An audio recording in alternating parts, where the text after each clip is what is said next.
OBC Elgar मेळाव्यात बोलताना वंचित बहुजन आघाडीचे नेते प्रकाश आंबेडकरांची जीभ घसरली आहे। भाषणादरम्यान त्यांनी अश्लील शब्दांचा वापर केला। भाजप सांगतं की धर्म संकटात आलाय, हिंदू संकटात आलेला आहे, मात्र सत्ता तुमची आहे ना असा सवाल करतानाच प्रकाश आंबेडकर यांची जीभ घसरली आहे।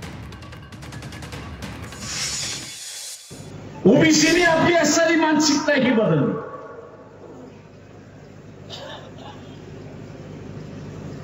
धर्माच्या नावाखाली आज भारतीय जनता पक्ष काय म्हणतंय की धर्म संकट मध्ये आला, हिंदू संकटात आलाय। सत्ता तुमची आहे ना रे, आणि कुठे संकटात आलाय? आणि खाली बसलेला ओबीसी येड्यासारखा टाळ्या वाजवत बसतोय की संकटात आलोय। आणि तू काय मुसलमान होणार आहेस का रे? तू काय ख्रिश्चन होणार आहेस?